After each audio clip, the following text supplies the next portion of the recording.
On today's episode, we are diving deep into the world of sleep apnea. So we are here at Resmed in San Diego, one of the companies leading the way in all things sleep apnea and sleep-related health. So follow me inside and let's find out what's happening in this space. Resmed began with one goal: to help people breathe better while they sleep, revolutionizing how millions manage sleep apnea. Today, their impact has expanded. So to learn more, I sat down with Resmed's Charles Hartson. Right, so Charles, what's your role here at Resmed and what do Resmed do? Yeah, I'm the vice president for our consumer product ranges, and Resmed's been around for about 35 years. It actually started in 1989 looking at CPAP, or continuous positive airway pressure, basically the devices that blow air down your throats to be able to stop apneas occurring. It all started in Sydney in Australia back in 1989, but CPAP itself was invented in about 1981 by someone called Dr. Colin Sullivan out of the University of Sydney. And it was a really interesting time, I think, for medical devices in Australia. A number of companies came out of that time, Resmed being one, but Cochlear being another medical device that came out of that environment. And what Resmed did was our founder, Dr. Peter Farrell, was working with Colin Sullivan to develop CPAP itself and turn what we now know as the industry that we operate in to what it is today. I think it's been a really interesting journey for Resmed, though, because while we started with these devices that treated sleep apnea, we found that a device that blows air can be used for a number of different things, whether that be ventilation and breathing health and beyond. So a ton of opportunities there. And very quickly, once you start treating people with these interventions, you also realize you need to support the wider ecosystem, the healthcare ecosystem that surrounds it too. So Resmed has naturally moved into areas like care solutions to help providers, whether that be a physician or a caregiver, in the services that they need to be able to get those interventions to those users at the end of the day. I think you, Resmed, is it improve like 250 million people you're trying to help improve, and you're already at some phenomenal figure, about 175 million so far. I mean, that is huge, but it also shows us how huge this challenge is, what a big problem it is. So, like, are there ways that we could recognize, just as an average person, to know that we might have sleep apnea in ourselves or in somebody that we care about? Yeah, absolutely. I think there's a ton of misconceptions here as well. I think a lot of people think of sleep apnea and they think of a disease that exists for people who have obesity or are overweight, and it's simply not the case. The thing that I'm always reminded when I talk to our users is that actually the people who identify a number of the problems are actually the bed partner, the person who's lying next to them who hears them stop breathing in the middle of the night several times and are the ones that are urging them to go get sleep and go get that help. And that's often one of the telltale signs that comes from your partner.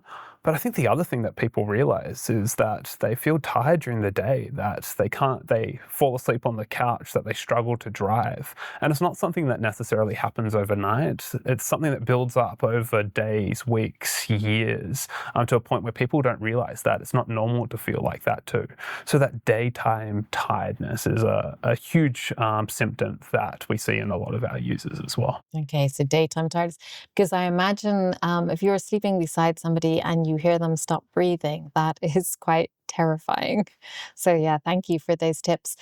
What are the other health issues that potentially happen if it's left untreated or undiagnosed? Yeah, so you can imagine if you stop breathing every night, less oxygen ends up going to your vital organs. You can see it has a huge impact on not only your sleep, but who you are and your health. And I keep telling everyone that sleep itself is a bit of a window into your health overall. So that can lead to a number of conditions, things like hypertension, like stroke, like type 2 diabetes, and the list goes on and on. So if you can look after your sleep apnea, it actually has a huge impact on your health overall. Now, do men and women have different symptoms, or is it quite similar whether you are male or female? No, we definitely see some different symptomology across men and women. And often the main difference is that women see those symptoms a lot more subtle. And at times they actually present differently. Sleep apnea can show up in surprising ways. like frequent trips to the bathroom at night, restless, disrupted sleep, waking up choking or gasping for air, pauses in breathing, often noticed by a bed partner, loud, persistent snoring. And I think when we look more broadly around the diagnostic pathways to treatment, a lot of that's been built around the data that was available 20, 30, 40 years ago, which was very male dominated. And we are now needing to change that. I think us as Resmed also have an onus to change the way that we think around those diagnostic pathways, but also how do we personalize the pathways to the individual more than we have done beforehand. And gender is the place that we must start across the board. So we are seeing different symptomology across men and women, and we now need to be tailoring our solutions and our interventions at the end of those pathways to that individual as well. Okay, so that's really exciting to hear that you're aware of that and uh, actively seeking ways to that. Is there anything that you can share with us, maybe that you are looking at in terms of data to try those interventions? Yeah, absolutely. So we launched an online sleep assessment on our websites a couple of years ago. And the reason we did that was we were seeing all these people coming to resmed.com because they were having all these sleep issues.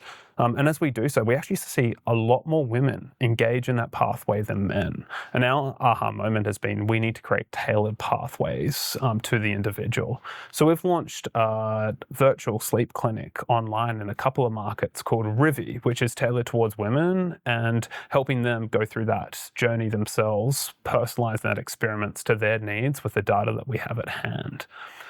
The other thing that we did a number of years ago was we actually put an algorithm into our devices called AutoSet for her, which tailors those therapies to women themselves as well, and providing much better outcomes for them too. That's fantastic to hear that you're doing that. So, can I ask you before I might come back a bit more to this after, but is there like something that you think holds people back from getting a diagnosis of sleep apnea? Maybe some misconceptions, or is there things that are holding people back from seeking that out? Yeah, I think there's a number of things at play. I think society more generally has just had this perception that actually sleep wasn't necessary, that it was cool to work hard, that, you know, It's for wimps. exactly, having 5 cups of coffee a day was a great thing. And that's starting to change. I think the last 5 or 6 years, we're seeing a shift. The pandemic was certainly a piece of that. I keep telling everyone, sleep's becoming cool now. Yeah. And we're seeing a number of players having a stake in the game in sleep.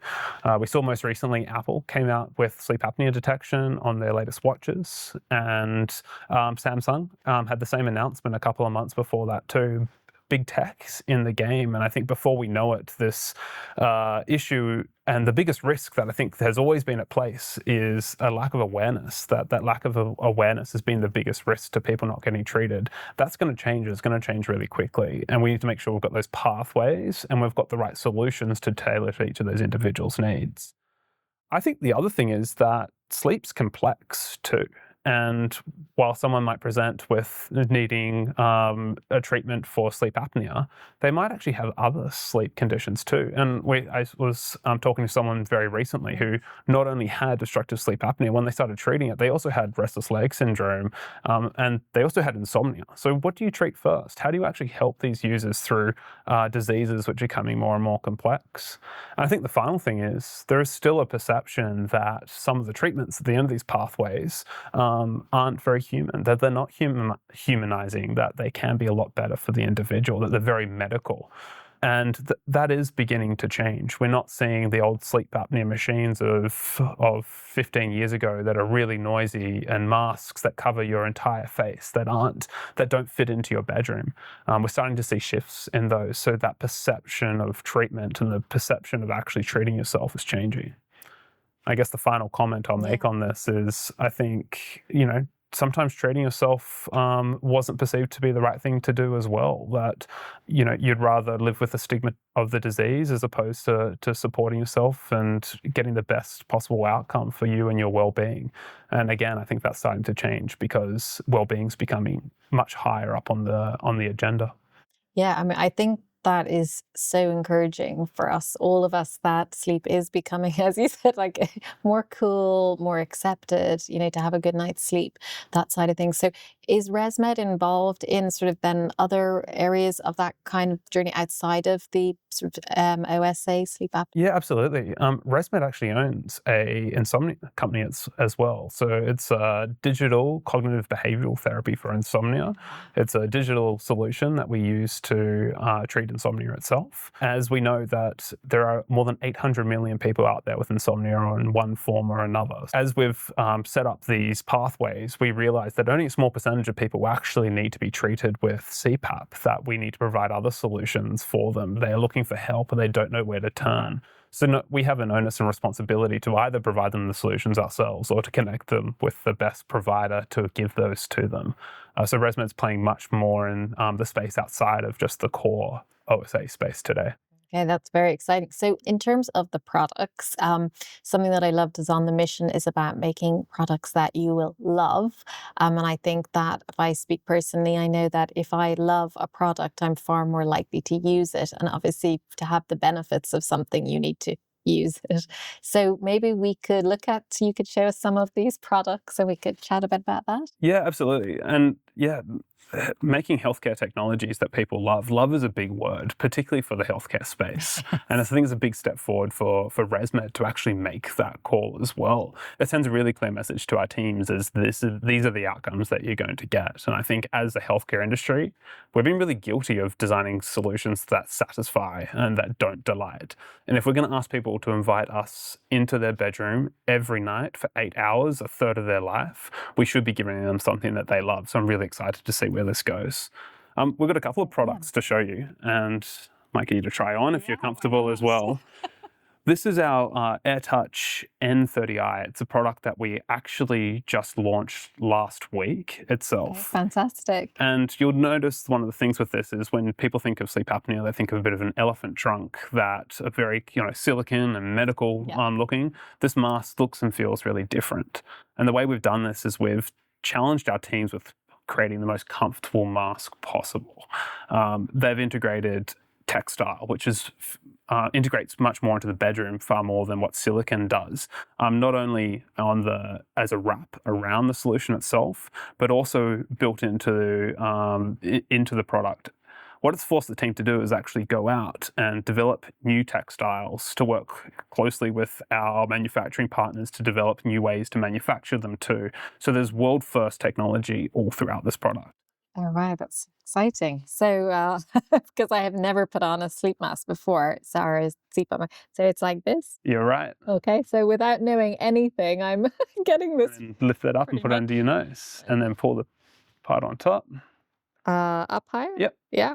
There So you go. essentially like this? Yeah, you've got it. Wow, that was very easy.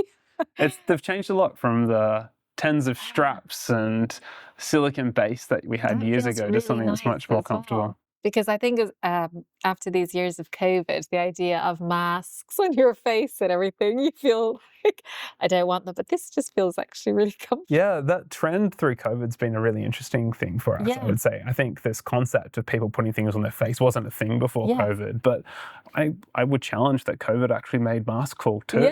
Not that everyone still wants to use them necessarily, but they've come to a place where they've become much more acceptable to have something on your face.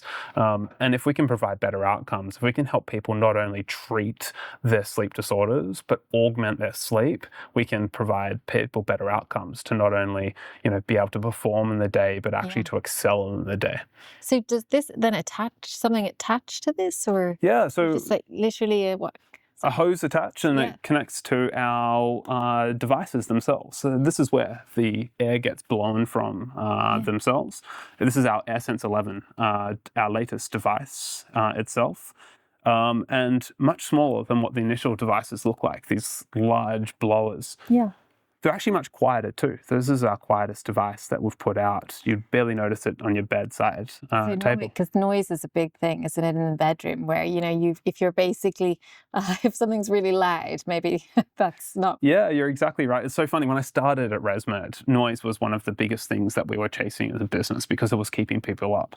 We're now getting to a place now where we're not talking about noise as much. Don't get me wrong. There's some way we can go. Yeah. I want us to augment noise to be able to make noise that actually encourages sleep, and gamify noise to a certain degree as well. But we're not talking about it as much because they are getting to a point now where they are breaking into the bedroom far better than what they did beforehand. I can't believe how nice this feels. It actually was very pleasant to wear that.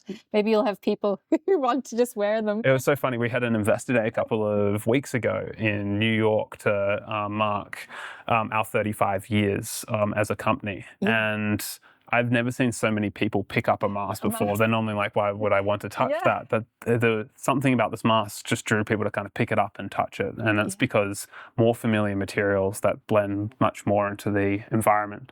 Yeah, it just feels so comfortable. That's incredible. So you have a luxe line, I presume, I think, for travel. Is that related to this, or is it different? Or yeah, so at the same time, we've just come out with a travel range of bags, the luxe range of bags themselves. Yeah. It's really, really interesting now to actually travel around the airports around the world, where I see people carrying Resmed bags way more than what I did when I first started at the company 9 or so years ago.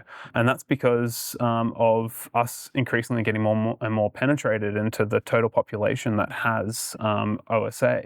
But you can see people, they can't go a night without it. They travel with it. They take it with them. So how are we creating products that actually support them in doing it, in not only carrying their devices and their masks, but also everything else they're having to take with them while they travel? So we've come out with a range to support people in that, to help them transport their goods, but also make it much more human. Yeah, and I mean, travel is really part of our lives nowadays. So I think that is a huge thing when you have a routine. How do you keep that routine going when you're on the road or travel? I've experienced that this week with obviously traveling over here to San Diego, and it's how you keep up your habits, right? The habits are critical, and particularly when it comes to sleep. When people ask for my tips on sleep, one of the biggest things that I give is around habits. And so if you're going to go a night or two without your device or without your mask, it's going to have a big impact on who you are, how you show up, and who you are to your family. So helping people maintain those habits, but also helping people create habits is a big piece of our focus moving forward.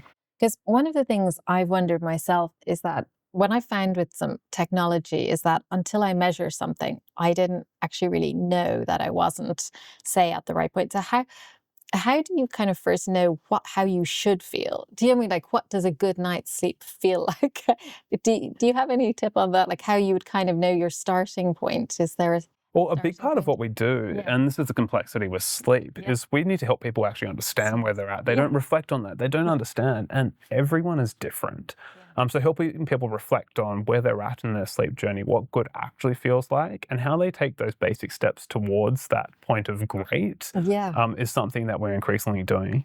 The other thing is there is this proliferation of data now. So you'll see from your Apple products, from your Samsung products, from beyond, that everyone's talking about sleep stages. Does anyone actually understand what they mean? Resmed's taking a lot of data as well as your sleeping to be able to help in providing that therapy and treatment to you as well. Well, how do we not only just throw data back at you, but how do we actually turn that into insight, into action? And increasingly, that's where we need to be playing moving forward, is taking all this proliferation of data and actually helping individuals understand where they are at in their treatment journey, and not only get to that point of that baseline, but also then help them augment it beyond that moving forward. Yeah, I think that's so exciting, and that's what I was wondering. So, does the Resmed, when you were interacting with the app online, does it give you your scores, like show you where you're kind of on not a leaderboard, but like with yourself as your own journey? Does it support you during that? Yeah, so in 2014, when we came out with our first connected device, we also released an app called Maya. Okay. And it was quite low investment, I'll say, at the time. Yeah. But one of the features it came out with was a score where it rates it from your sleep from 0 to 100 based on a couple of different factors. And what we didn't realize at the time was just how sticky that gamification was, that people were chasing this perfect 100 score. And we've obviously evolved that feature since then, but helping people engage in their sleep and gamify that to make them feel like they understand what they can control and what great looks like has been a key piece of our focus moving forward. But we know we need to go beyond that. We actually just released the integration of sleep staging and data from your Apple Health Kit into the app itself too. So our users now can see that there, compare it against their therapy data and start understanding their health in some more detail than what they did beforehand. That's very exciting. So if you have an Apple Watch, I think you can basically start to do that. Okay, that's really exciting. So I suppose what I wanted to ask, okay, we've gone through the battery and the noises and everything. I suppose, is there anything else in terms of the products, or the wearables, or maybe where things are going that you could give us some insight onto? Yeah, there's a couple of things that have me quite excited at the moment. I think the consumer world and the healthcare worlds are coming closer than ever beforehand, which actually creates a really interesting dynamic. There's always the question of how deep into healthcare and to medical devices do big tech want to go? And then how do we actually support those users as they're generated, as they're identified in the Apple or Samsung ecosystems and support them through to the right treatments for them? I also think that proliferation of data that comes from that's really interesting for the user too. For the first time, people have this more information than they've ever had beforehand, but what do they do with Yes. it? And this is just demanding and asking someone to stand up and actually be a leader. I think from Resmed's perspective, that's super interesting too, right? It's like we have an onus as a company of our size, as leaders in sleep, to actually support the ecosystem at large, but also stand up and say, we're going to help in connecting all these data points and bringing everything together. But it's been really hard to do over the last 10 years because people across many industries don't actually know how to utilize that data in effective ways. And I think we're at this really interesting inflection point of change where AI is the next platform shift. And we see these platform shifts probably every 10 to 15 years in the tech world. We saw it go from mainframes to PCs, from PCs to mobile. And I believe AI, or probably specifically generative AI, is that next inflection point for us, where for the first time, these millions and billions of data points that we have, all these nights of sleep, we can actually leverage and bring together in ways to provide that insight, to personalize the solutions to the individual and who they are. And that scalability and doing that at scale for the first time is now going to be feasible. So the next 3 to 5 years are going to be really exciting in the sleep space. It's so exciting. And when you talk about it, Resmed, about kind of bringing the technology, something into your home, so something that you can do in your own home, I think that's huge now. I think about the technologies, like I've, integrated into my own house, or, various things from, saunas to, just all devices measuring things. I think that's what people want. That's what we want if we can do it ourselves as well in the home. And maybe that's the health, you're kind of taking a little bit of the healthcare side into your own home, into your own life in a more personalized way. So it's so exciting. Yeah, health at home's key, in my opinion. Who wants to go to a hospital, into a hospital system, if they don't have to? How do we actually empower that user to performance enhance their health in their own environment? So if we can provide the solutions that empower them to do it, to give the power of healthcare back to the individual, I think it's going to be better outcomes for society at large. When I was looking at and thinking about the whole area of sleep, I was thinking about how, people go on fitness holidays. I was wondering, like, whether people would want to go on sleep holidays, because now that we have this recognition, and the data is obviously backing that up, that how important sleep is. Whereas I think there might have been a bit of frivolity around it in the past, like, or be cool, like, oh, so and so only needs 5 hours sleep a night. But now the data is showing that no matter who you are, yeah, basically how your brain functioning, maybe some people are just better at disguising it than others, but how your brain function. So do you have some strategies that you use yourself or tips when you're trying to, given your job and your role and you maybe have to travel sometimes, how Yeah, you for deal with sure. Well, first of all, I love your idea of the sleep spa. I'll take you up on that. I think there's actually a huge business in that. Go back and recover from my sleep debt itself. But look, on the tips itself, there are a couple of things I do. Like when I get asked this question often, and what I normally tell people is the first thing is don't try to go from 6 hours of sleep to 10 hours of sleep overnight yourself. Like play in 15-minute increments. We were up in San Fran a couple of weeks ago, and we were talking to Dr. Shuri Ma, who's a sleep physician and works with a lot of elite athletes in the space. And she often quoted the study to us about the difference between the B students and A students is actually just 15 minutes of sleep in one of the studies that they did. That's outrageous. And yeah, that number and that stat is actually a really interesting thing to me. And I keep telling people, just play with those 15 minutes itself. If you tell someone you need an extra 2 hours of sleep, that's almost impossible. But if you tell them just 15 more minutes, that's easy. We all know we probably are on our phones a little bit before we can find that 15 minutes much easier than we can other ways. So small steps and incremental steps is one of the things that I often say. The other thing for me is a really strong routine before bed, a before bed routine. How do you help yourself in understanding those same steps you take every night to inform your body that sleep's coming, that you're not exercising too closely to going to sleep, that you're not eating too closely to going to sleep, that you're putting your phone away in the right light types away, and creating the optimal environment for you to be in? We can really help with that moving forward. We can help guide people and coach people towards that looks like for them. The other thing is I would encourage people not to look at everyone needs 7 hours or everyone needs 8 hours of sleep. It's really important for you to work out what that means for you as an individual.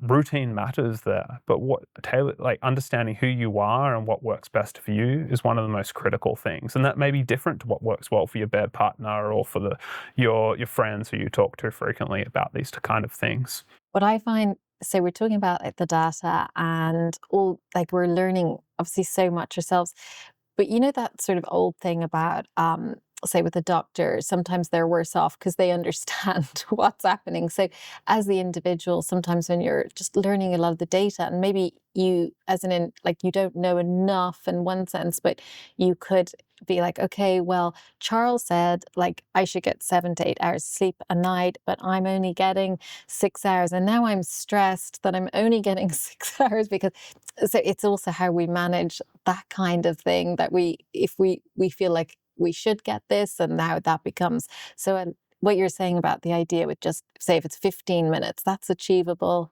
It's manageable. Yeah. Just improve from where you are, right? One of the most ironic things at the moment is we're telling people to switch off the digital world to be able to sleep better, but we're throwing more data and information at them than ever before.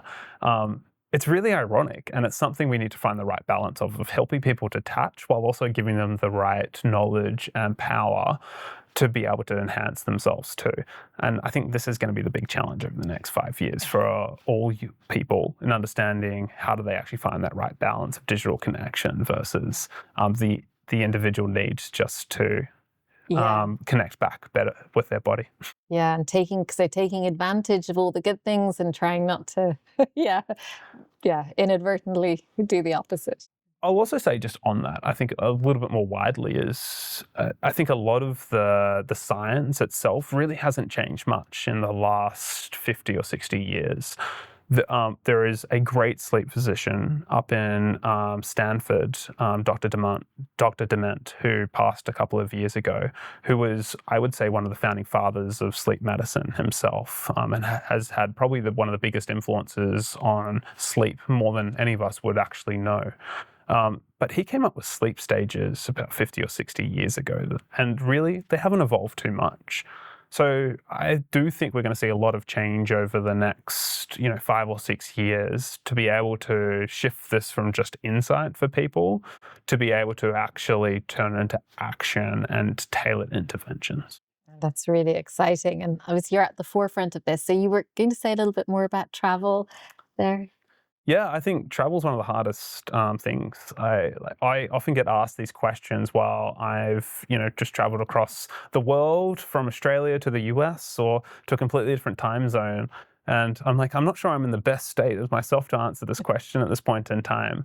But travel is a real problem for a lot of people. And when it comes to their sleep and understanding how they best, I'll say, biohack their Yeah. sleep around their travel too. And there's a ton of great apps and content out there to help people. The one thing I was told though, and I was told this when I was studying, was when you're lying in bed in the middle of the night and you can't sleep because your body thinks it's in a completely different country, just tell yourself that just because you're lying there, you're still recovering in one way or another. And sometimes that peace of mind is the thing you need just to rest and calm down and sometimes fall back asleep again. So just acknowledging that I'm in a different time zone, so that your brain then relaxes. Yeah, I think we're often too harsh on ourselves. And, when we're traveling, we have packed agendas and we have lots we want to do. We want to enjoy that holiday. We want to get on with the work activities. Sometimes not being harsh on yourself and acknowledging this is natural, this is normal, is one of the best things you can do. And it kind of brings it full circle, doesn't it, to sleep, because it's kind of this thing where you said there, packed agenda, where we feel like we have to be filling every hour, where instead we're like, oh, we've just traveled, so we actually need to catch up on our sleep. So maybe the diary needs to have like a sleep. Well, it should. We should put it in there. I do think sleep, the hardest thing about sleep is the outcomes of sleep we feel during the day. And often people don't tie those outcomes back to sleep itself. So helping people make that full connection and seeing sleep as a bit of a superpower, as a differentiator, as that thing that gives you the 1, 2, 10%, performance enhancement is a new way for us to be thinking about it moving forward. Maybe I can just ask you one last question, just specifically like for women, because I think like the fabric feel, like, 'cause I know for me, like I put the house like, oh, that's really nice. So if something, feels nice, so maybe, just any gender specific tech or advancements that you're making tailored to women, or how are you looking at that? Yeah, women are a key audience for us moving forward. And the reason for that is they are the caregivers in the house. They have a lot on, they're doing a lot. And therefore, sleep is actually a superpower for them, that differentiator for them too. As we talked about, there's a lot of stuff that we're doing in our pathway to tailor it, to make it unique to women itself. But we can't stop there. And we've already started, and we have a great foundation of things we've done on our products, things like our AutoSet for her algorithm that's tailored to women, but also looking at products that are tailored to their needs. We know that our leading mask, the AirFit P10, is actually adopted by more women than men. And the reason for it is that minimalist look and feel, that we tailor the sizing of it to women as well. There's an extra small size that's tailored towards women. And it comes in a for her and standard for him pack as well. So we're doing a lot of things across the board, but we can do more, and we must do more as we look forward to personalize the treatment and move away from these population treatments and these population pathways towards personal pathways that are tailored to the needs of the individuals. Yeah, I think that personalization is so exciting. So as a consumer, I think that changes everything. Charles, I've got a couple of fun questions Okay. for you. We normally just do these quickly, so kind of the first thing that comes to mind. Sounds good. You did. So if you had a time machine and could jump into the future, what do you think would be the ultimate invention to help or even cure sleep apnea? I think put sleep apnea aside, I love the idea of like tailoring dreams. Imagine if we can kind of personalize dreams to what you need. Hey, you pay for it. There might be an ad in it, like a YouTube video that you're watching throughout the night. That to me would be another level. But look, for me, there's 8 billion people on the planet. Sure, Resmed's looking at about 2 billion of them today between COPD, between sleep apnea, between insomnia. I would love for us to be actually solving for all 8 billion of them. Everyone sleeps. How are we helping everyone not only optimize their sleep, but augment it? And to me, that's where I want to be in the future. Amazing. That is amazing. Yes, because we all need sleep, right? So picture this. You're designing a sleep-friendly bedroom for the future. What must-have tech or feature would you include to create the ideal sleep environment? Oh, Look, I'm a big eye mask fan, and actually we just launched an eye mask in China, which I'm really excited about as well. But to me, having like an eye mask that has everything built into it, all of my sensors, everything I have on wearable, so I don't have to wear anything else except for my pajamas, that would be my ideal tech itself. I'm going to give you two. I've also been playing around with some of these new heating and cooling beds to be able to kind of tailor the temperature of the bed itself to myself and actually my bed partner. And I'm sleeping, and my sleep staging is actually looking a lot better as a result of it too. So seeing how we can keep on pushing that to the next level would be really cool. That's so exciting, isn't it? Just, yeah, everybody's going to be happier, right? So if you could wave a magic wand and grant everyone one perfect sleep habit, what are you going to choose? One perfect sleep habit. I'm going to say get some morning light every morning. So getting outside into that light is really going to tell your body clock what time it is and how you go about things. So that would be my one thing that everyone on the planet can do, is getting that morning light. That's fantastic. So we can all do that tomorrow morning, get the morning. What's the most surprising thing that people don't realize about our sleep patterns and how they've evolved over generations? And is there one thing that you would bring back if you could? Yeah, I think there's a lot of data out there to show that people actually used to have two primary sleep times during the day, where they actually woke up for a meal or the likes in between. So naturally our sleep's evolved, and it's fitted into probably the 9 to 5 work day as that's come through the industrialization periods as well. But look, I think there's some parts of Europe who do enjoy a bit of a siesta. Not naming any country. I would bring that back if possible myself too. Yeah, we're sleep in the afternoon. Why not? Absolutely. Okay. And finally, that if you have to name Resmed's next product after a famous historical or fictional character, who would it be, and what would this product do? Oh, this is a tough one. Historical fictional character. I think there's been a ton of great people who have contributed a lot to sleep medicine over time who will never be known, and who will have had a huge impact on almost every person on the planet. So the likes of Dr. Demant up in San Francisco at Stanford, people like that is who I would name the next product. Yeah, exactly. And people like that I think deserve a lot of recognition for sleep at large, and it'd be awesome to name a product after them. Fantastic. Can I just ask you one last thing? Do you have any like really unconventional sleep habit or something that you've just learned, like, oh, wow, this actually helps a lot? I mean, look, I sleep very well, I'll say. I think much to my wife's pain and horror, I'm the kind of person that gets into bed and I'm asleep not all that much later. And I know I'm a kind of a 7 hours and 15 minutes kind of person, and I'm at my best the next day. So, look, I'm very lucky on that front. But yeah, I don't really have any habits that are out of the ordinary. Fantastic. So yeah, lucky you. And here's to everybody having more sleep and learning more about how to have more sleep. Thank you so much, Charles. Thank you for the opportunity. Thank you. Cheers. Right. Great questions.